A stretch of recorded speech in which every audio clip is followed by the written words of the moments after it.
فیا ایھا الناس، انسان جب پیدا ہوتا ہے تو وہ ایک مسلمان کی حیثیت سے جب پیدا ہوتا ہے تو اس کو دین اسلام پر چلنا اس کے لیے فرض ہو جاتا ہے، اور اسی دین اسلام کو جو کہ اہم رکن ہے اس کو سمجھنے میں آج کل مختلف ذرائع سے دین بنا دیا گیا ہے۔ کوئی کسی عالم کے کہنے کو دین سمجھتا ہے تو کوئی کسی عالم کے بتلانے کو دین مان لیتا ہے، مگر دین کی حقیقت کچھ اور ہی ہے، جس کو ایک مسلمان اور مہدوی اپنے دل و دماغ میں بٹھا لے کہ دین کیا ہے، تو پھر اسی دین کو لے کر وہ مرتے دم تک اس پر قائم رہتا ہے اور کبھی گمراہ نہیں ہوتا۔ تو آئیے سب سے پہلے ہم یہ جاننے کی کوشش کریں کہ اللہ تعالیٰ نے فرمایا کہ ان الدین عند اللہ الاسلام، بے شک اللہ کے نزدیک بہترین دین اسلام ہے۔ تو یہ دین کیا چیز ہے؟ آج کل ہم نے جو سمجھ لیا ہے وہ دین نہیں ہے۔ یہی ہماری سمجھ کی کمی کی وجہ سے ہم ادھر ادھر بھٹک جاتے ہیں۔ لہٰذا آج ہم دین کے متعلق گفتگو کرتے چلیں۔ برادران ملت، آج ہم یہ جاننے کی کوشش کریں کہ دین کس کو کہتے ہیں۔ دراصل دین کی بنیاد یہ ہے کہ کسی ایک خاص عمل کا نام دین نہیں ہے، کیونکہ آج کل کے نوجوانوں اور مسلمانوں نے کچھ عمل کو اپنا لیا ہے، اسی کو دین سمجھنے لگے ہیں۔ مگر یاد رہے کہ کسی خاص عمل کا نام دین نہیں ہے، کسی خاص شوق کا نام دین نہیں ہے، یا پھر اپنی عادتوں کو پورا کرنے کا نام دین نہیں ہے۔ دین نام ہے اتباع کا، اللہ کے حکم کی پیروی کرنے کا نام دین ہے۔ رسول اللہ صلی اللہ علیہ وسلم کی بتلائی ہوئی باتوں پر عمل کرنے کا نام دین ہے۔ پھر رسول صلی اللہ علیہ وسلم کے بعد اگر ہم دین کو سمجھنا چاہتے ہیں تو وہ ایک ہی ہستی ہے جس کو اللہ تعالیٰ نے مبعوث کر کے بھیجا اپنا خلیفہ بنا کر۔ اس کے بجائے ہم عالموں کے کہنے پر دین پر چلنے لگے تو پھر ہمارا دین خسارے میں رہ جائے گا۔ اس لیے مہدی موعود مراد اللہ کی اطاعت کا نام دین ہے۔ ہم دین کے معاملے میں ادھر ادھر بھٹکتے ہیں، مگر رسول صلی اللہ علیہ وسلم کے بعد مہدی موعود مراد اللہ کا طریقہ اور دین کیا تھا اس کو سمجھنے کی کوشش ہی نہیں کرتے، نہ جستجو کرتے ہیں۔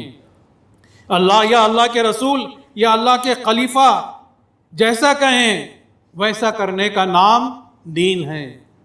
ان کو جو چیز پسند ہے اس کو اختیار کرنے کا نام دین ہے، چاہے وہ اللہ کی ذات بابرکات ہو، یا رسول صلی اللہ علیہ وسلم کی ہستی مسعود ہو، یا خلیفۃ اللہ مہدی موعود علیہ السلام نے جو باتیں بتلا دی ہے اس کو کرنے کا نام دین ہے، اور جس کے تعلق سے روک دیا گیا خلیفۃ اللہ نے اس کو ترک کرنا یہ بھی دین ہے۔ غرض کے اتباع کا نام دین ہے۔ اللہ نے حکم دیا کہ نماز پڑھو تو ہمیں پڑھنا ہے، اس میں کسی بھی قسم کا بہانہ، کسی بھی قسم کا ہیلا نہیں چل سکتا۔